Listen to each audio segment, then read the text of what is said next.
Isang malaking tagumpay ang naitala ng Angeles City Police Office laban sa iligal na droga matapos nilang maaresto ang dalawang itinuturing na high-value individuals sa isang buy-bust operation kagabi.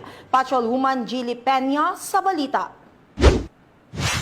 Dalawang high-value individuals ang naaresto sa isang matagumpay na anti-illegal drug operation na isinagawa ng mga tauhan ng Angeles City Police Office sa ilalim ng pamumuno ni Police Colonel Joselito E. Villarosa Jr., City Director sa tapat ng Tres Marias Resort, Phase 5, Barangay Kutud, Angeles City.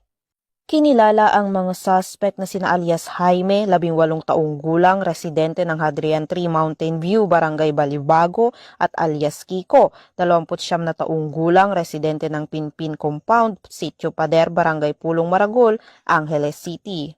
Ayon sa ulat, isinagawa ng pinagsanib na puwersa ng City Police Drug Enforcement Unit bilang lead unit kasama ang City Intelligence Unit at Police Station 3 ang isang buy-bust operation laban sa mga suspect.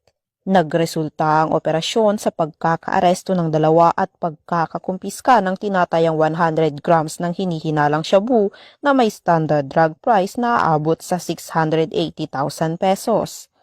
Ang mga naarestong suspect at mga nakumpiskang ebidensya ay dinala sa tanggapan ng Angeles City PNP para sa wastong dokumentasyon at disposisyon.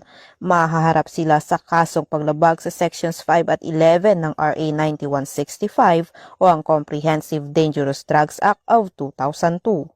Ang matagumpay na operasyon ay patunay ng patuloy na kampanya ng kapulisan ng Angeles City laban sa iligal na droga, alinsunod sa direktiba ni Acting Chief PNP Police Lieutenant General Jose Melencio C. Nartates Jr. na palakasin ang operasyon kontra sa mga gumagamit at nagbebenta ng mga iligal na droga upang mapanatili ang kapayapaan at kaayusan sa komunidad. Mula dito sa gitnang Luzon, ako ang inyong PNN correspondent, Patrolwoman Jilly Advincula Peña, alagad ng batas, tagataguyod ng balitang pulis.